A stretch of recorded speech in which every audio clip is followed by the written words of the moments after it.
यानी सूक्ष्म शरीर की जो प्रतिमा हमारी आंखों अंदर है वो आंखों के द्वारा बाहर आ जाती है, उसकी फोटो हो जाती है, वो फोटो बाहर आ जाती है।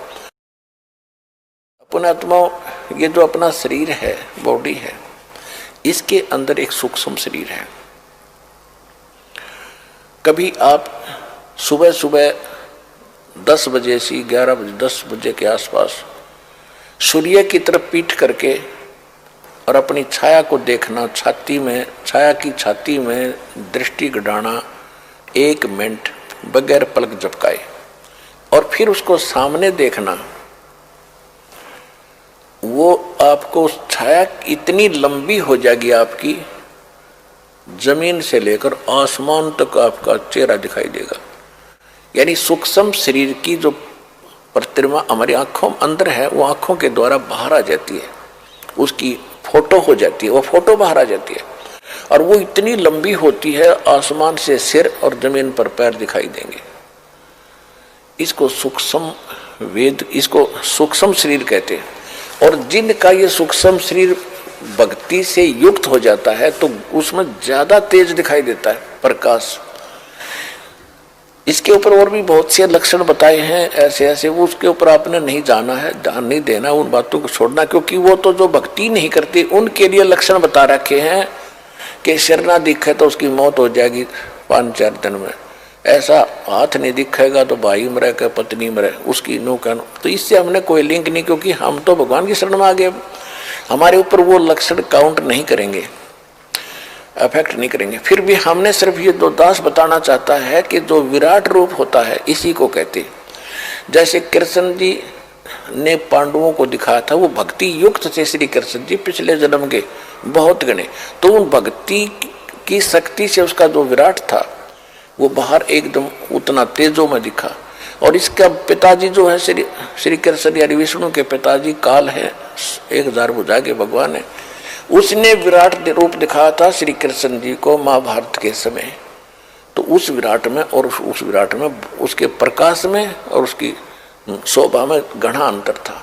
तो इसी प्रकार जो ये है वो विराट रूप जो आप अपना देखो। विराट माने लंबा चौड़ा, और क्या विस्तार, विराट माने विस्तृत, बहुत लंबा चौड़ा विशाल। लेकिन हमारे पास वो भक्ति इतनी है नहीं जिससे हम उतना प्रकाश हमारा उसका बना हुआ भी, लेकिन हमने इसको बार बार देखने की जरूरत नहीं। दास आपको इसलिए बता रहा है कि जैसे जब हम समाधिस्थ होते हैं, जो ये अभ्यास करते हैं ये लोग, हमने वो नहीं करना, लेकिन बताना जरूर पड़ता है क्योंकि आपने इस ज्ञान को समझना है। उसमें क्या हो, जैसे ज्ञान क्या चीज है और आपने कितनी जरूरत है। जैसे एक मोटरसाइकिल है, इंजीनियर ने मोटरसाइकिल बना दी और आपको उसको चलाना सिखा दिया, और उसमें कहाँ तेल डला है, कहाँ से ऑन ऑफ होता है, कहाँ से इसका स्विच लगता है, पंचर हो जाता है, इसमें क्या दिक्कत आती है, इसको कैसे ठीक करवाना है, आपको ये पर्याप्त ज्ञान है उस मोटरसाइकिल का लाभ लेने के लिए। कंप्लीट लाभ देगी आपको। अगर आप उसने खोल कर बैठ जाओगे, ये पुर्जा कैसे बना, ये कहाँ बना, कहाँ से आया, कैसे किस चीज का बना है, तो ये आपके सत्र की बात नहीं है। इसी प्रकार ये दास इस भक्ति मार्ग का इंजीनियर है, आपको राम नाम की मोटरसाइकिल गाड़ी बना के दे दी है, इसको कैसे संभाल के रखना है, कैसे चलाना है, कैसे इसकी सुरक्षा करें, इतना पर्याप्त आपके लिए। बाकी ज्ञान समझाने के लिए बताना पड़ता है। कोई नो ना सोचा कबीर साहब को ज्ञान नहीं था, ये संस्कृत बोलने वाले ऋषियों को हम विद्वान मान्या करते, इसलिए सारा कुछ बताना पड़ता है।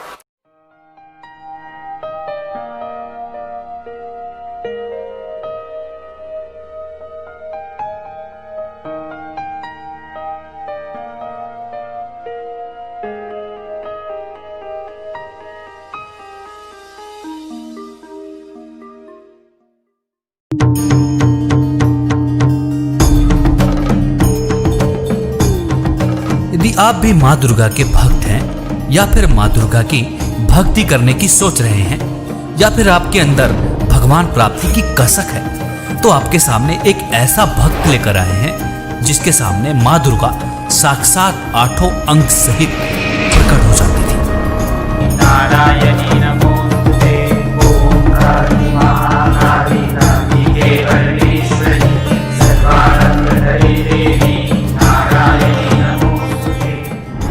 जी की उपासना करता था। चूँकि मेरे घर में सारे लोग दुर्गा की ही उपासना करते थे, वही उपासना मैं करता था। और दुर्गा जी का उपासना करने से जो मैं आपको बताने जा रहा हूँ कि दुर्गा जी ऐसे साक्षात 8वां अंग सहित ऐसे तख्त पे विराजमान हो जाती थी। और हम उनसे यही प्रार्थना करते थे कि कैंसर था, कैंसर ठीक हो जाए। आज जगत जननी है, जैसा सुन रखा था हमारे गुरुओं ने, धर्म गुरुओं ने हमको बता रखा था कि दुर्गा ही सारी जगत की जननी है। तो हमने कहा हमारे तो भाग खुल गए। ये इतना मतलब किसी को नहीं मिला। तपस्या करते हजारों वर्ष तपस्या करने के बाद जो प्राप्त नहीं होता वो मैं इन आंखों से देख पा रहा हूँ। मेरे तो भगवान मिल गया, मेरा मोक्ष हो गया, सारी चीज़। और तो मेरे रोग दूर हो जाएंगे, पत्नी के सारा हो जाएगा। लेकिन भगत जी क्या बताऊँ कि वो यही कहती रही ठीक हो जाएगी। वो दूसरे दिन मेरी पत्नी की मृत्यु हो गई। मेरे जीवन में इतने कहर टूटे कि 26 साल की उम्र में मेरी पत्नी की मृत्यु हो गई कैंसर से। जब इस भक्त को माँ दुर्गा की इतनी भक्ति करने के बावजूद भी पत्नी की मृत्यु हो गई, फिर इसे भगवान प्राप्ति की चाह बनी। भक्त ने भगवान प्राप्ति की चाह में अपनी गर्दन तक काट डाली। अब देखना यह है कि क्या भक्त को भगवान मिला या नहीं। आइए आपको सुनवाते हैं द ट्रू स्टोरी पर इसकी सच्ची कहानी। मृत्यु हो जाने के बाद मैं सारी रात सोया नहीं। मैं ये सोच रहा था कि इस दुनिया को मैं बताऊंगा, कोई यकीन नहीं करेगा कि ये दुर्गा साक्षात देख रहा था। और इसके बाद भी इसके ऐसे हाल हो गए कि पत्नी मर गई, कैंसर से मर गई। मैंने क्या किया, सुन रखा था जैसे धर्मगुरु ने कि भाई मरने के बाद भगवान मिलता है, मरने के बाद भगवान मिलता है। तो मैंने फैसला कर लिया सुबह मैं अपने आप को मार दूंगा और इसके बाद सफ़र करूंगा कि भगवान है कहाँ। जीते जी भगवान तो मैंने देखा, वो मेरे जीवन के कहर नहीं अलग कर सका। कोई मेरे जीवन में कहीं पे भी सुख और शांति नहीं प्राप्त हुई। ऐसा करके मैंने अपने आप का ये गला काट दिया। ये गला काट दिया। गला काटने के बाद जो है मैं 3 दिन जो है मरा हुआ था। दुर्गा जी के ऐसी चेहरा मेरे सामने होता था। मुझे जो है जितने भी काल के जो दूत हैं लेने आते हैं वो ले जा नहीं पाए। मैंने बोला भगवान मरने भी नहीं दे रहा, मिलता भी नहीं है, कहाँ जाऊँ, कैसे पाऊँ। जब ये चीज़ हुई, मेरे प्रश्नों का उत्तर नहीं मिल रहा है, मरने देता नहीं, मिलता है नहीं, भगवान है कहाँ। ऐसा करके जो है मैं प्रश्नों पे प्रश्न मेरे अंदर से उठ रहे थे। फिर हुआ क्या सर जी कि मैं तीसरे दिन जब अपने होश में आया तो मैं बेड पे पाया, हॉस्पिटल में पड़ा हुआ था। मैं बोल रहा हूँ, मेरी आवाज़ नहीं निकल रही है। तो मैं इशारा किया कि मेरी आवाज़ क्यों नहीं सुन रहे। कोई सुनने वाला नहीं, सब देख रहे हैं। एकदम से उन्होंने देखा, अरे इसको होश आ गया, होश आ गया, ठीक है। इसके बाद क्या हुआ, मैंने सोचा कि यार जब इनको सुनाई ही नहीं दे रहा, अच्छा रहा, कौन कितने सवाल पूछते, क्यों तूने गला काट लिया, क्यों ये कर लिया। मैंने बोला अच्छा रहा, चल एक काम तो अच्छा किया मेरे जीवन में, कम से कम बोलने का जो था वो बंद कर दिया। किस किस को जवाब देता मैं। सर हम जीवन में बहुत कम ऐसे लोगों को देखते हैं जिनकी आस्था, जिनकी भक्ति इतने उच्च स्तर पे हो, इतनी आस्था उनकी हो कि भगवान पाने के लिए वो अपनी मौत को भी गले लगाना बेहतर समझते हैं। आपने भगवान प्राप्ति के लिए, भगवान दर्शन के लिए अपना गला काट दिया। आपकी पत्नी की मृत्यु हो गई, जबकि आप कह रहे हैं कि आपको दुर्गा देवी साक्षात नजर आती है, साक्षात दर्शन देती है। बावजूद इसके आपको आध्यात्मिक लाभ नहीं मिले, शारीरिक लाभ नहीं मिले। सर आप क्या कारण मानते हैं कि आपको शारीरिक लाभ नहीं मिले, आध्यात्मिक लाभ नहीं मिले, जबकि हम देखते हैं कि आज के समय में बहुत कम ऐसे लोग होंगे जो आपकी तरह आस्था रखते होंगे। बहुत कम लोग ऐसे होंगे जो अपने जीवन को दांव पर लगा सकते हैं भगवान प्राप्त करने के लिए। सर क्या कहना चाहेंगे, आखिर आपको आध्यात्मिक शारीरिक लाभ क्यों नहीं मिले। सर इसमें ये है, जो आज तक हमारे धर्मगुरुओं ने जैसा हमें ज्ञान दिया, शास्त्र के विरुद्ध ज्ञान दिया और उसकी जानकारी दी, उसी पद्धति को हमने जीवन में सुना, आचरण में लिया, उसको करते रहे।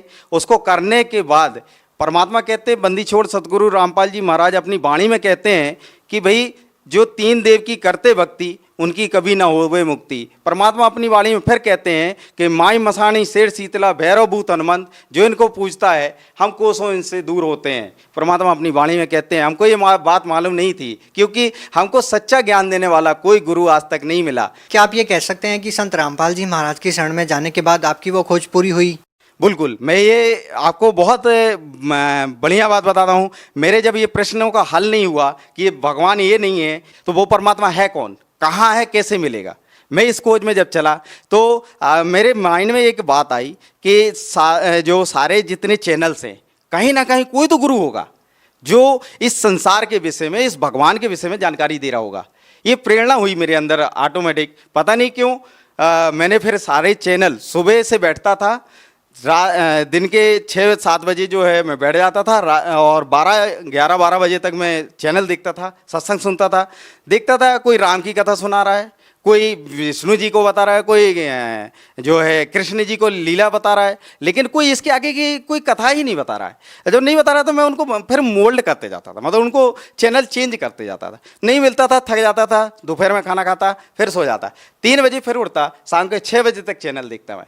चैनल देखने के बाद वही कोई राम कथा, कोई कृष्ण जी की लीला बता रहा, वो गोवर्धन पर्वत उठाए, इसके आगे कोई ज्ञान ही नहीं, कोई नहीं। कोई हनुमान जी की उपासना बता रहा, आप ऐसा कर लो, ये हनुमान जी ऐसा चमत्कार कर देंगे, हनुमान जी पूर्ण परमात्मा है कलयुग में।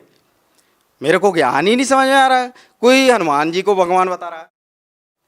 फिर हुआ क्या कि मुझे जो है ये प्रश्नों का उत्तर एक दिन जो है बंदी छोड़ सतगुरु रामपाल जी महाराज जी का चैनल देखा।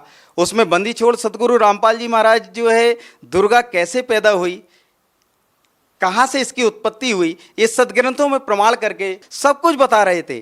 और जैसा मैंने उनका ज्ञान सुना, मेरे तो पैर तले से जमीन ही खिसक गई कि ऐसा अनमोल ज्ञान, हे परमात्मा आप तो ऐसा अनमोल ज्ञान बता रहे हैं मालिक। मैं कहाँ खोज रहा था परमात्मा, आप तो यहाँ मिले मालिक मुझे, मैं तो कहाँ कहाँ ढूंढा, गला काट दिया परमात्मा। आपको तो ढूंढते ढूंढते मालिक आपने मुझे ऐसे ऐसे दर्शन दिए, हे परमात्मा मुझे शरण में ले लो मालिक। मेरा तो सब कुछ बर्बाद हो गया है, यहाँ दुनिया झूठ झूठ बोल बोल के और सबको बरगला रखी है, इनको सब मूर्ख बना रखा है, अपनी दुकानें चला रहे मालिक। ऐसा ज्ञान आपने जो निचोड़ करके सदग्रंथों में दिखा दिया, मैं तो ढूंढ रहा था परमात्मा। किसी ने आज तक, मैं बताऊं आपसे सर जी, किसी ने आज तक सदग्रंथों को खोल के नहीं दिखाया कि देवी भगवत गीता में क्या लिखा है, गीता में क्या लिखा है, वेदों में क्या लिखा है, कुरान शरीफ में क्या लिखा है, पवित्र गुरु ग्रंथ में क्या लिखा है, पवित्र बाइबल में क्या लिखा है। गुरु ग्रंथ में भी परमात्मा का नाम लिखा है। 721 वाणी में भगवान अपनी वाणी में कहते हैं, एक अर्ज गुत्तम पेश तू कौन करतार, हक्का कबीर करीन तू बेअब परवरदिगार। वो मालिक का नाम बता रहे गुरु ग्रंथ साहिब में। सर आपकी बातों को सुनकर निसंदेह हर कोई विश्वास कर सकता है कि आपको संत रामपाल जी महाराज से नाम दीक्षा लेने के बाद परमात्म तत्व का ज्ञान हुआ। परमात्मा कौन है, कहाँ है, कैसे हैं। हम आपसे ये पूछना चाहते हैं कि संत रामपाल जी महाराज से नाम दीक्षा लेने के बाद आपको क्या लाभ मिले। बंदी छोड़ सतगुरु रामपाल जी भगवान जी से दीक्षा लेने के बाद मुझे, मेरे शरीर में बचपन में मैं पेड़ से गिर गया था, मेरे रीढ़ की हड्डी में बहुत तकलीफ रहती थी, वो ठीक नहीं होती थी।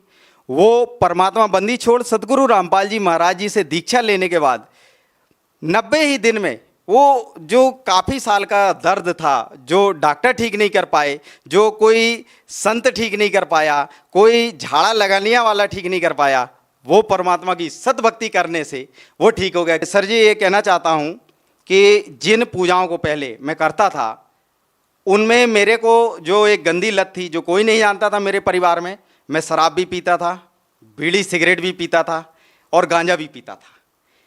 और मेरे घर के, मेरे परिवार के कोई नहीं जानते थे कि ये नशा ये करता है। उन पूजाओं को करते करते मेरे को ऐसी नशा की लत लग गई थी कि मैं 5-5 लीटर शराब तक पी जाता था, लेकिन वो कोई जान नहीं पाता था, कोई पता नहीं कर पाता था। मैं आपसे बतलाऊं कि मैं बयान नहीं कर सकता हूं शब्दों में, ऐसी हालत को मैं प्राप्त हो गया था। ऐसा नास्तिक होने जा रहा था कि भगवान इस दुनिया में है ही नहीं। आज जो भगवान पाने की प्रक्रिया जो बता रखी है, उससे भगवान मिला वो लाभ नहीं मिले भगवान वाले, क्योंकि भगवान के लाभ सुन रखा है कि भगवान तो करुणा का सागर है, दया का सागर है। वो कुछ भी मेरे जीवन में नहीं कि ऐसा घटित हुआ। मेरे 26 साल। सर आप इतना नशा करते थे, आप नास्तिकता की कगार पे पहुंच चुके थे, सर आपका नशा कैसे छूटा फिर। बंदी छोड़ सतगुरु रामपाल जी महाराज जी की शरण में जाने के बाद मैं सर जी आपसे बताऊं, मेरा नशा 1 सेकेंड में ही छूट गया। वो जो लत थी, मुझे इच्छा ही नहीं हुई परमात्मा की शरण में जाने के बाद। सर अब आपको कितने वर्ष हो गए हैं कि आपने नशा नहीं किया। मैं जब से 26/1/2014 को मैंने परमात्मा बंदी छोड़ सदगुरु रामपाल जी की शरण में गया, उस तारीख से वो सारे नशे छूट गए एक ही पल में। सर, हम आपसे एक और बात पूछना चाहेंगे। कहीं ना कहीं संत रामपाल जी महाराज के जो अनुयायी हैं उनके निशाने पर ज़्यादातर हिंदू देवी देवता ही रहते हैं, क्योंकि वो कहते हैं कि उनको देवी देवताओं के पूजने से कोई लाभ नहीं मिला। हम आपसे ये प्रश्न पूछना चाहेंगे कि कहीं संत रामपाल जी महाराज हिंदू धर्म के खिलाफ कोई साजिश तो नहीं रच रहे? आखिर संत रामपाल जी महाराज किस धर्म को श्रेष्ठ मानते हैं?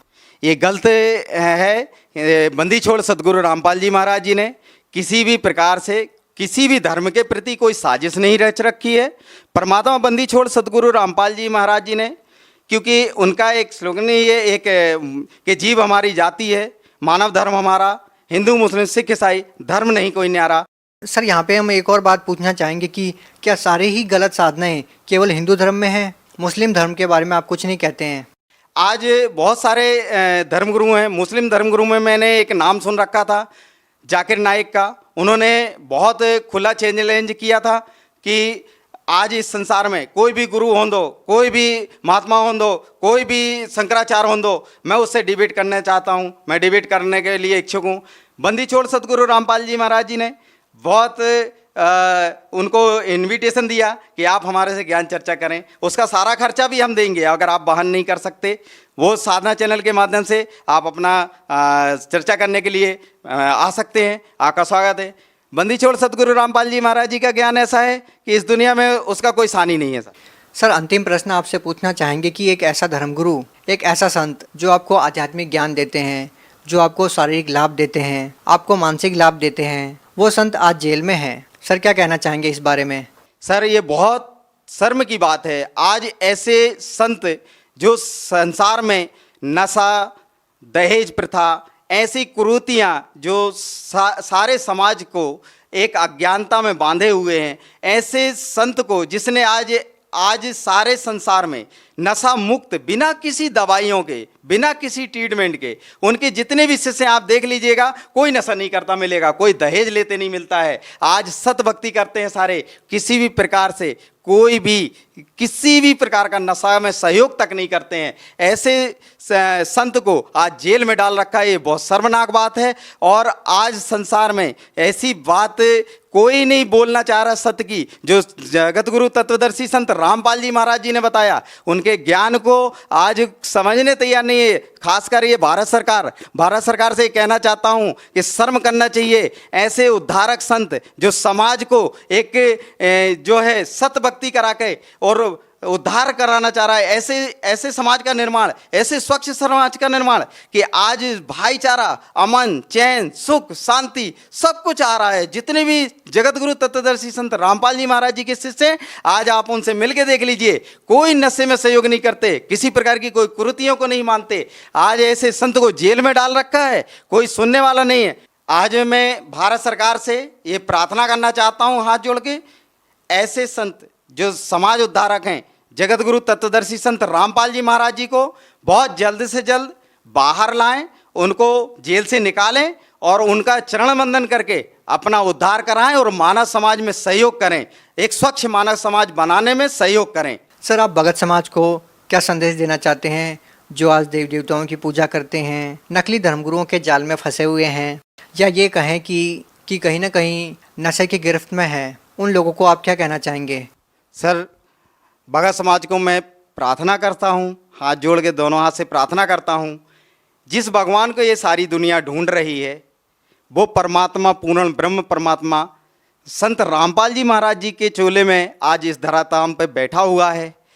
सभी भक्त समाज और जबलपुर एमपी से, जैसा मैंने बताया, मैं ग्राम सुंदरपुर से हूँ, उससे ग्राम सुंदरपुर से लगे हुए 10 गांव हैं, उन सभी भोली पुण्य आत्माओं से मैं प्रार्थना करना चाहता हूँ, एक बार संत रामपाल जी महाराज जी के मंगल प्रवचनों को सुने, उस ज्ञान को सुने और संत रामपाल जी महाराज जी से बहुत जल्द से जल्द दीक्षा लेकर के अपने जीवन का कल्याण कराएं और मोक्ष प्राप्त करें। जी, धन्यवाद। सत साहिब।